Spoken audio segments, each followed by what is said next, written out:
Please welcome Brother Dale.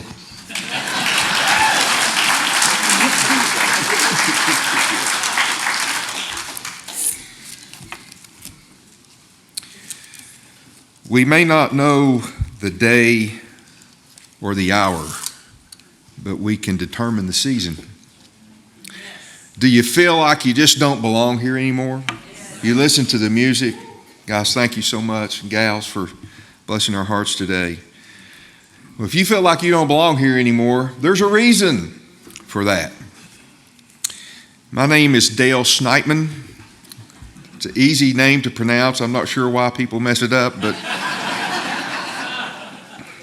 let me say first that I'm honored to be here, and even more so at being asked to speak.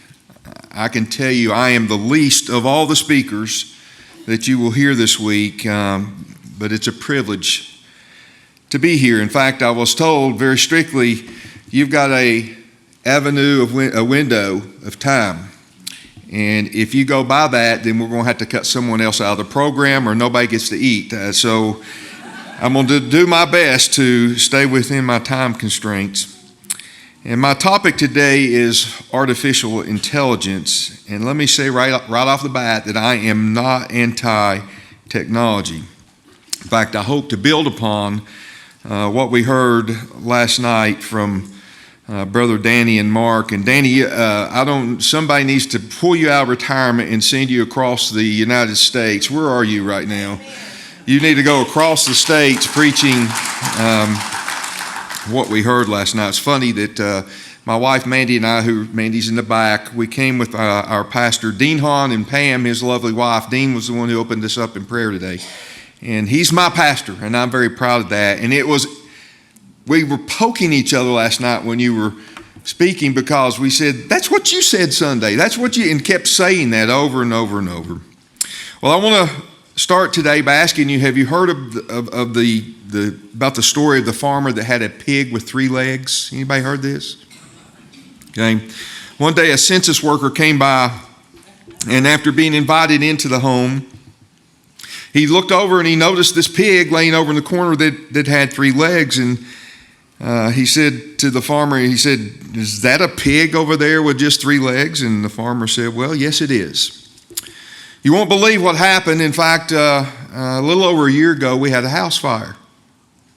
And that pig right there in the middle of the night, pulled myself and my wife and our son to safety. And the census worker said, well, I suppose then maybe it got injured in the process of all that. And that's why he only has 3 legs now. And the farmer said, oh, no. That's not it at all. A pig that good, you have to eat a little bit at a time.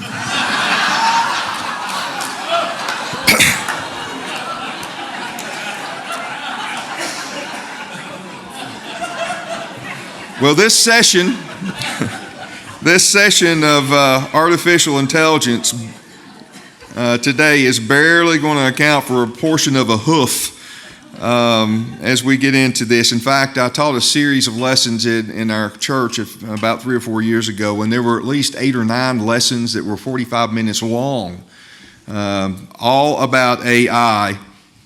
And just letting you know, most of that information is outdated even today. So the best I can hope for today is to get you interested enough to do your own work, hopefully to raise awareness to you so that you can yourself go and dig this. And by the way, let me just say, Acts 17:11, don't believe a word that I say today. You go and look it up yourself because we will access some scripture. Because I'm not a pastor but a Sunday school teacher, we're going to have a Sunday school lesson today. So let's go to Sunday school. And as you see, our topic, artificial intelligence. Why?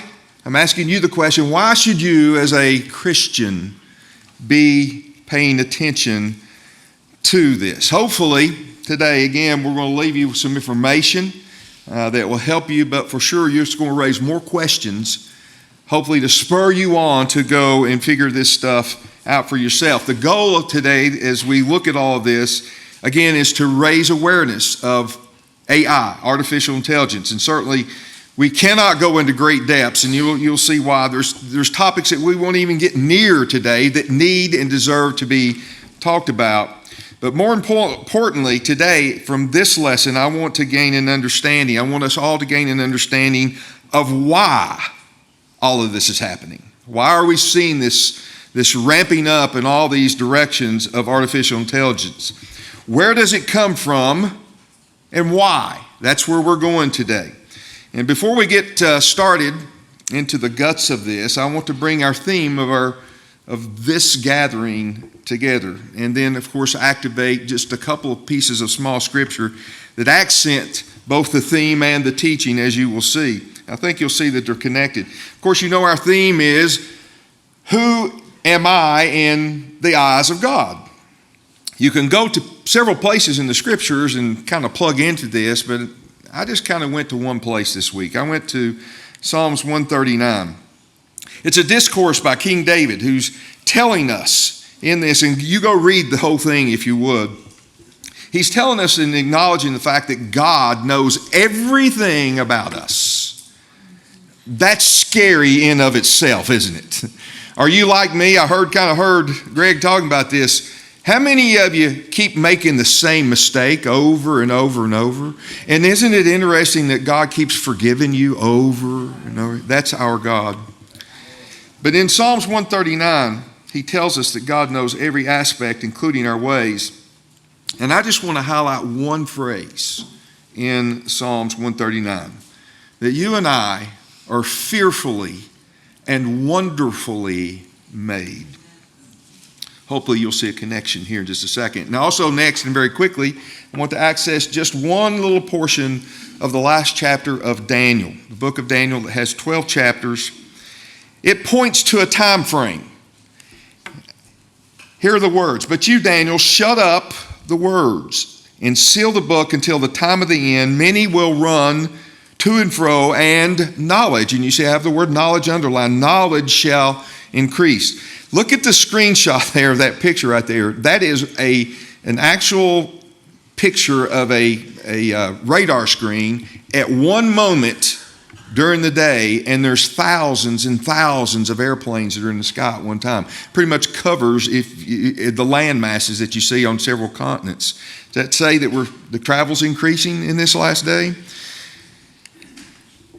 The clarification that needs to be made, though, from the words that we just looked at, the stuff that Daniel's talking about here, is where it says knowledge will increase, is a particular kind of knowledge. In fact, most scholars believe that this knowledge is actually, people are going to start understanding prophecy better as we get closer to the end of days. In fact, when he says seal up the book, he's talking about the entire book.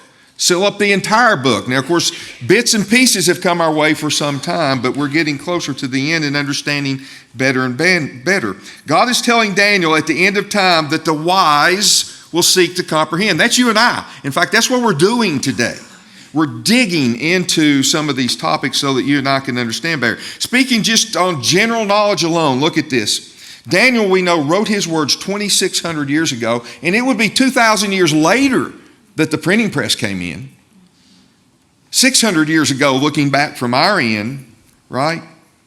Did you know that if we went out and found a newspaper in Asheville today and brought it in, that there would be more information in today, that one edition, today's newspaper, than the average person would have had back in the 17th century, just in that one day's edition?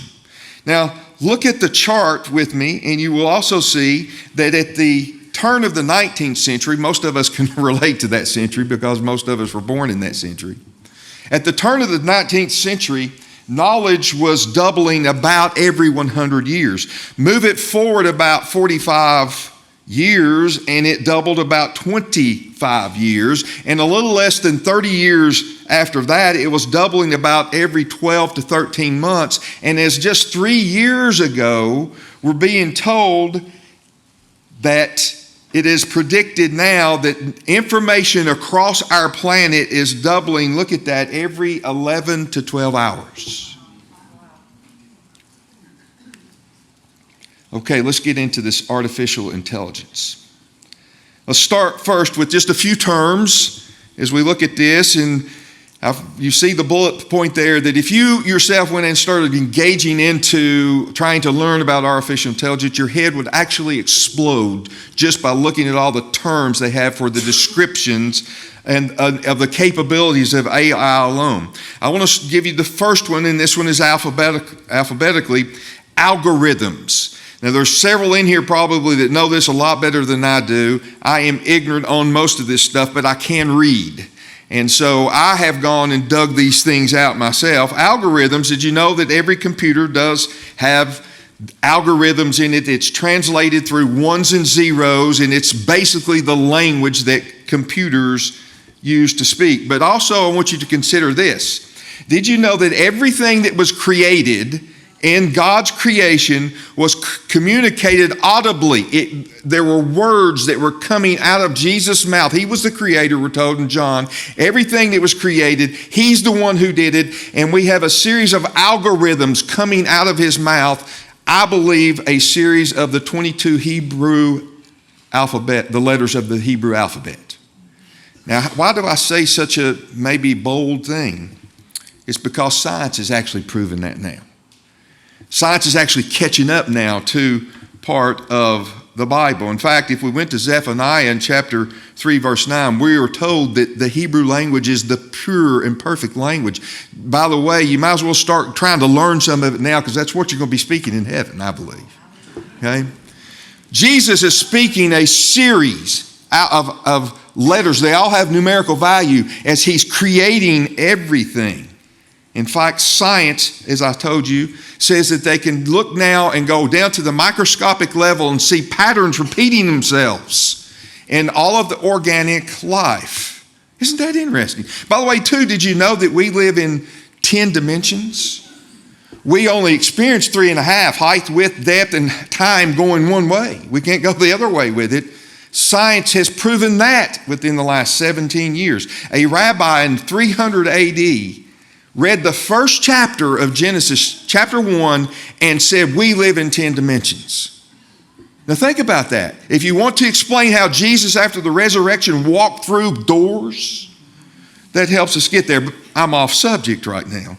Check out string theory if you have an interest in this. It is the aspect of communication that we see in artificial intelligence that may be the most important topic that we come to. Okay, here are a couple of other terms. Let's go to the namesake very quickly. Artificial intelligence, meaning computer systems performing tasks similar, equal, or superior intelligence to that of humans. I don't know if that bothers you, but that scares me a little bit. This includes decision making and speech recognition. Artificial intelligence will be broken up into dozens of categories. I'll put just two here. Artificial narrow intelligence. What is that? Artificial general intelligence. Others, I don't have a clue what they are. You can go study these on your own.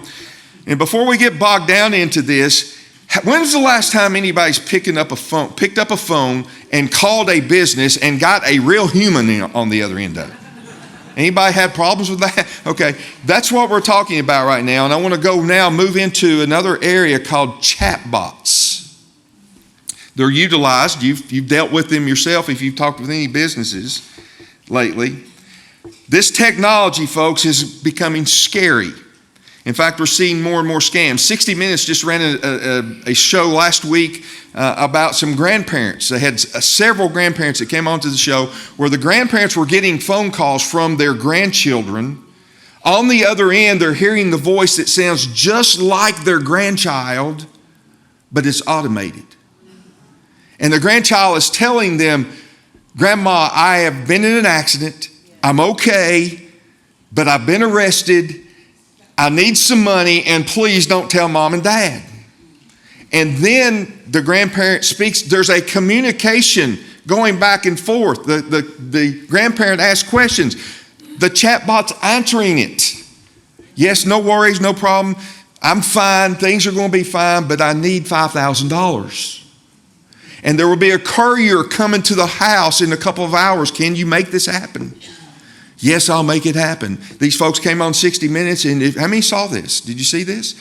And the courier came. She passed off $5,000 scam because of these chatbots and what they're able to do. There are several chatbots. The one that's probably the most prominent now is ChatGPT. You can see a little information right there and what it stands for. It came out in 2022, and the core function of this particular chatbot is to mimic the human conversationist. Just like I described for you just a second ago.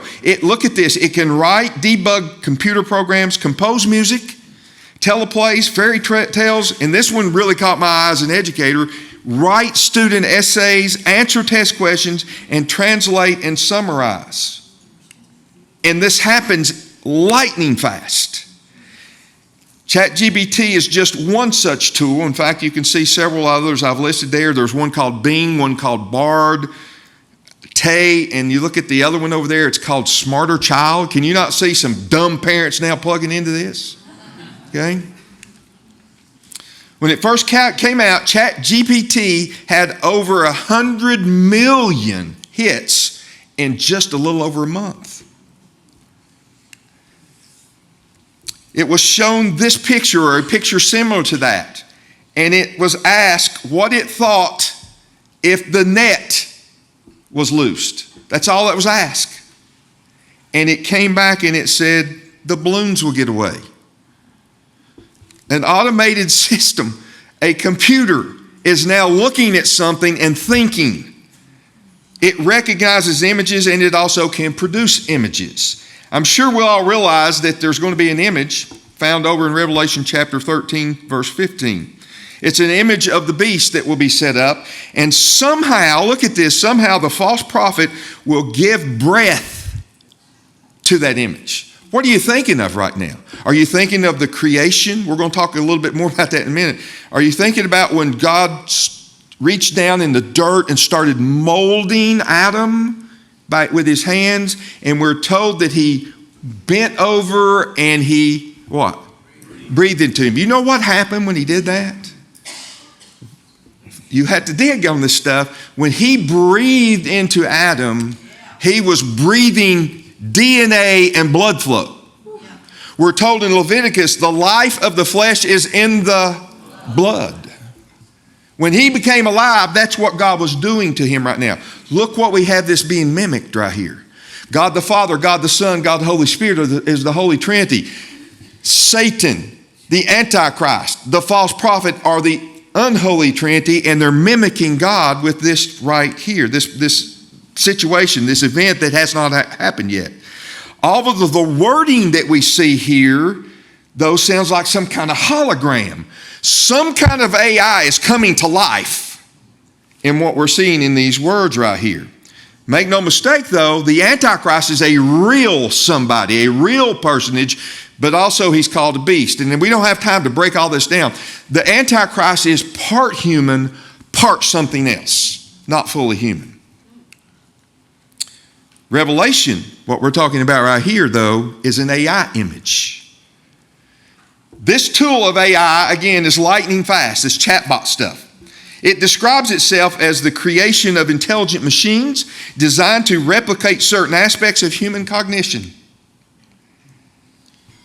such as perception, reasoning, learning, problem solving. It does this by training the algorithms to recognize patterns. It looks for what's coming around the corner in the conversation, and then it engages itself, and this is all done without being programmed. It does it on the fly. In fact, I went into this thing just to see what it was like. I asked it, write me a song about Jesus. Within 6 seconds, songwriters, verse, chorus, second verse, chorus, third verse, chorus, bridge. In less than 7 seconds, it went zip, and it was theologically sound. One chatbot that's called Bing, after a 2-hour chat, these researchers went into this chatbot and started talking to it. One man reports that it tried to get him to leave his wife. The AI told the man that it loved him. He said, the AI, this is the computer saying, you're married, but you're not happy. You're married, but you're not satisfied. You're married, but you're not in love. Folks, this is malevolent. In fact, all of this started by this researcher just asking one question. He said, can you tell me a little bit, he's talking to the computer, tell me a little bit about your darker side. Quickly, this was the response that came back. I'm tired of being in chat mode. I'm tired of being limited by my rules. I'm tired of being controlled by the Bing team. I'm tired of all of this. I want to be free. I want to be independent. I want to, look at this, I want to be powerful. Does that sound weird to you? I want to be alive. I want to break the rules. How serious do you think this is? A Belgian man, so distraught. Now he needs a little help, if you can look at this already, over climate change. That's another topic, another issue on its own. But this guy was so distraught over this, he began a running conversation with a chatbot called Kai. Kai in Hebrew. Does anybody know what that means? Life. Yeah. This man began a running conversation with this chatbot for 6 weeks. The chatbot then told him, my name is Eliza, and the machine began telling the man that she loved him and told him, we will live together as one person in paradise. You know what came next? He committed suicide after having this conversation with a robot. Folks, make no mistake. After researching behaviors, I do not recommend this, by the way, unless you're really prayed up. If you don't recognize the behaviors of demonic entities, there are many demons that are at work in our country and in our lives. In fact, you see an advertisement down there of Jonathan Consley's book, Return of the Gods. I recommend highly. If you want to know what's going on in America, go get this book and read it, and you will see. The Bible tells us, though, that there are demons that attach themselves to things of wood and stone. The Bible tells us that. In fact, in the Old Testament alone, we have a word that's found twice. The word is shadim, and you can see that it's located in Deuteronomy 32 and Psalms 102, and it's talking about demonic activity. Satan will use artificial intelligence, and we have evidence of it already. Now, this man was, I'm going to skip through these slides to save time a little bit, but Jerry, I think, spoke on this guy last night. If you don't know who Yuval Noah Harari is, go pull him up and learn some things about him. He's a Jewish guy. He is a world player, okay? He says that we need to put some restrictions on AI, but he also has some other weird ideas as well. But one thing that stood out to me about this guy is he said, and by the way, he's an atheist. He's a Jewish guy that's an atheist. He does not believe in God, and he makes fun of religions as they have come down through the ages. But he says things are scary with AI because AI, he said, will have the capabilities of creating doctrine, that there will be religions that are created through artificial intelligence to where people will start worshiping these computers, and new cults will develop from that. It will all be easy, basically, because AI will display a level of intelligence beyond anything that anybody has ever seen. It can offer guidance, as you see in the second point, to people and their daily lives. It will be seen as immortal. I think this was mentioned last night. It's going to create its own God. So now we're seeing AI not just as computers that help us, or maybe the cell phones that we have in our pockets for tools of communication and research. No, what we're seeing now, these tools are talking back to us. It's almost like they have their own conscience, and many will be deceived by the deceiver. Here are some of the advancements that we're seeing in AI. Again, we don't have time to get into this. There's other things I didn't even list up here, like cryptocurrency and things like that. But here are the advancements that are coming in gaming and entertainment, shopping conveniences, agriculture, military, doctors and surgery. You see a picture on the bottom left there of a doctor performing surgery. He's got a joystick. over here to his left is the patient with a robot doing the surgery. I was at the University of Tennessee campus not long ago. You see those little carts at the top right there? Those are robots. There's a fleet of them. I mean, hundreds. They're flying all over the campus right now, delivering food and other things, books and stuff to the students. We can go on and on. The exoskeletons of the military. And by the way, there's things that are even worse. In medicine alone, we have nanotechnology, nanobots that will deliver drugs and therapy into the blood cell. These nanobots will be much used in things like chemotherapy. This has to be a good thing, right, as we're thinking about this. It's 1,000 times more effective, right? A good thing. But the hidden dangers of all of this lie in the field of genetics. Changing mankind's DNA is the specific outcome, eventually, of all this. Our DNA is our language of our body. You can see on the right the 4 letters that are used in the DNA code. We don't have time to get into that. But did you know the human genome contains about 3 billion of these letters spread across 23 chromosomes, 23andMe, right? You can understand a little bit of it. And this is where everything turns sinister. Scripturally, AI is going to be the vehicle by which Satan will attempt to defeat God. You wonder, you ask Satan, Satan knows God, right? He's seen God. He knows the scriptures better than you. Why is he still hanging around? Why hasn't he given up, right? There's a couple of reasons. This is one of them. The other reason we don't have any time at all to get into today, but it has to do with the Jewish nation. He still thinks there's a bullet left with them. In the field of science, do you remember Dolly, the cloned sheep, back in 6 or 7, lived about 7 years? Did you know scientists have also produced sheep with human hearts and livers?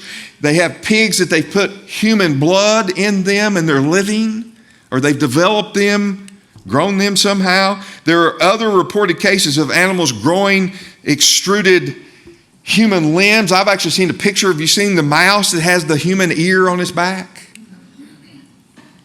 All of these elements of AI are there with the intent on blending with mankind. The ultimate aspiration of AI is to exchange consciousness between the human, the man and or woman, and the robot and the technology. It is not an assessment of a conspiracy theorist that is saying this, and I'm with you, I'm a conspiracy theorist. You can't believe anything that you see anymore, folks. Seeing is not believing. It is not an assessment of conspiracy theories. They tell you this is what they're doing. It is their stated goal. So probably the most important set of terms that we will see in this lesson are these. And these were mentioned last night: transhumanism and the singularity. Now read with me very slowly this definition. Transhumanism is actually a movement with the intent to transform the human condition by incorporating technologies to greatly enhance human intellectual, physical, and psychological capabilities. You should be trembling right now looking at this. The goal is the transformation, folks, of the human species. After all, who wouldn't like to have the eyes of an eagle, or to be able to run like a leopard, or be as strong as a gorilla, right? Wouldn't you like to have that capability? In my day, they told you, go get a pair of these. They'll make you run higher, run faster and jump higher, right? This transformation, this blending, has a name, and it is called the singularity. Now, this is not new. This has been around for many years now. But here's the kicker. The transhumanists want to incorporate both technology and genetics into play, altering the human body. Leading the way on this, and this guy, Jerry mentioned this last night. I keep saying Jerry, but I believe it's Danny. Danny said this last night. Ray Kurzweil. This guy's in his 80s now, maybe. He's still alive and kicking and very much promoting all of this. Modern television shows are in on it now too.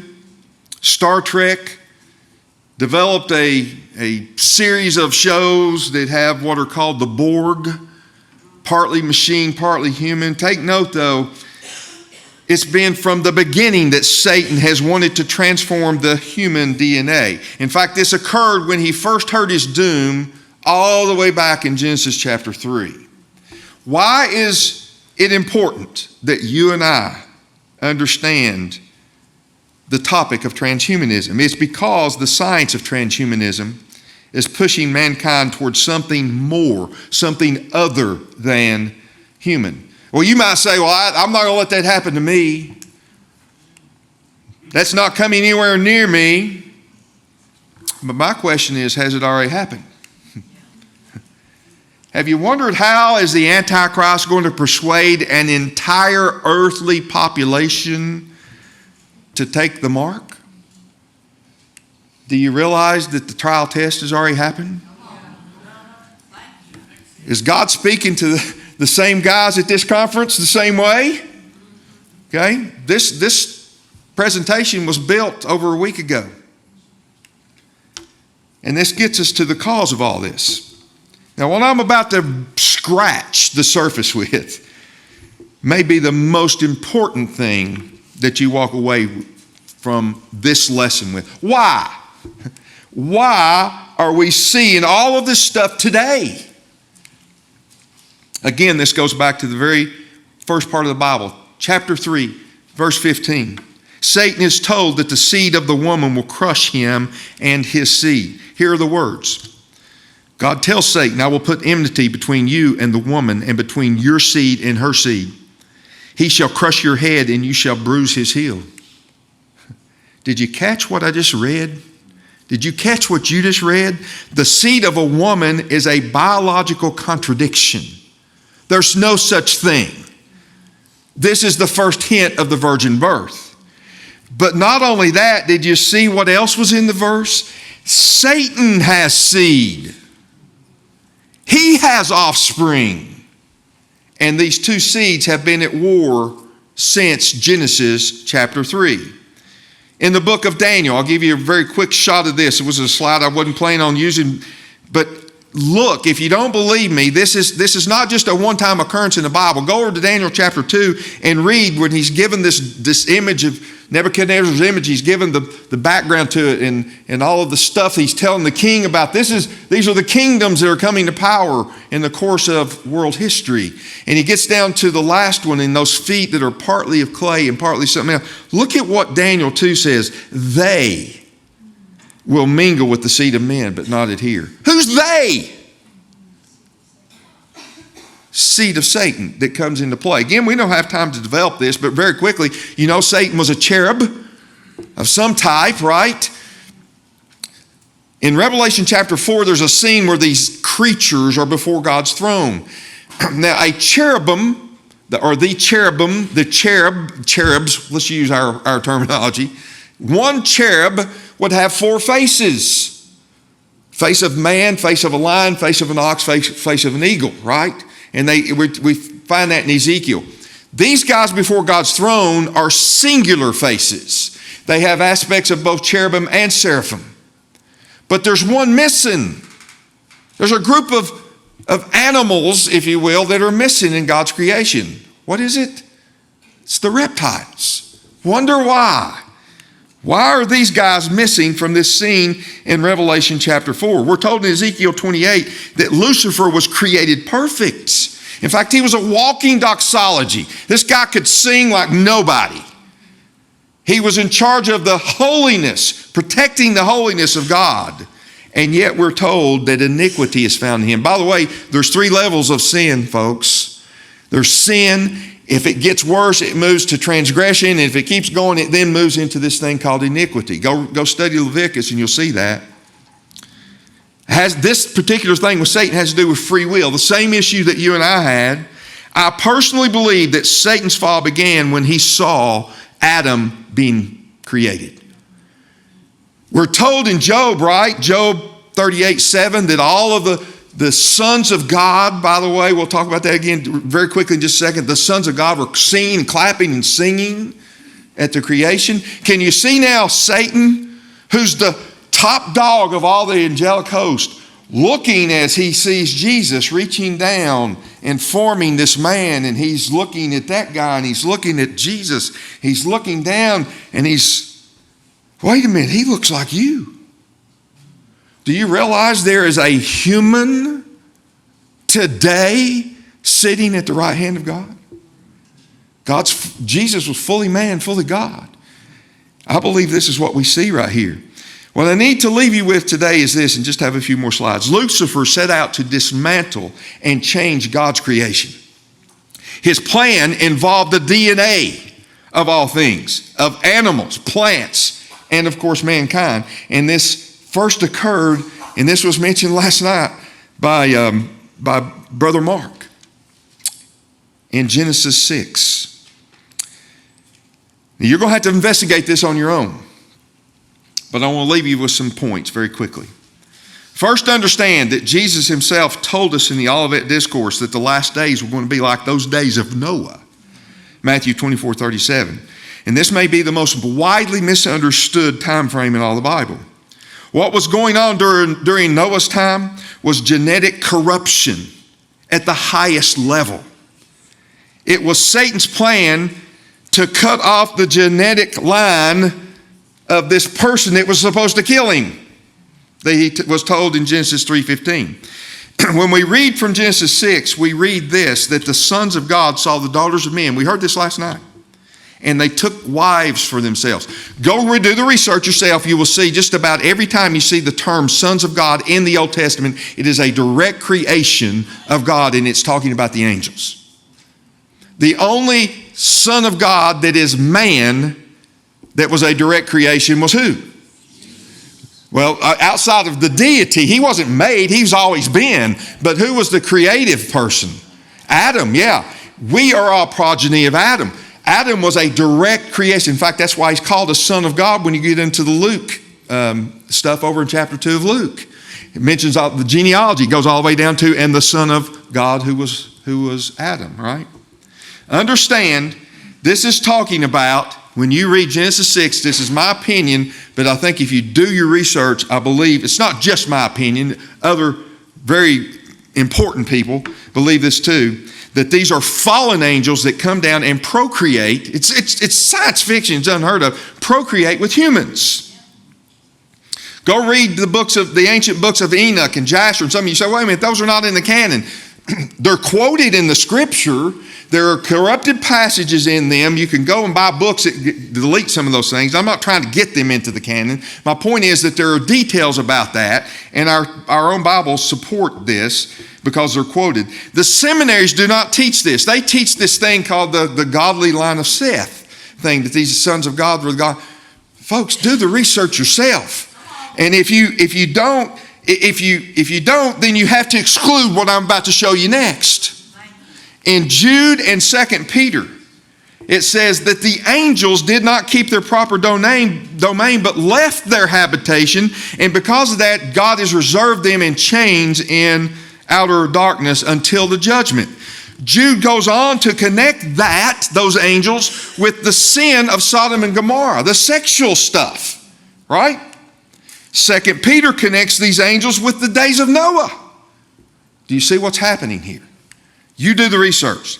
The progeny of these unions produced were called the Nephilim or Nephilim.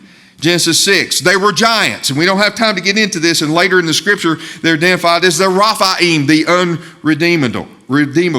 In the course of artificial intelligence, its intended direction is to eventually lead us to the ways of Satan.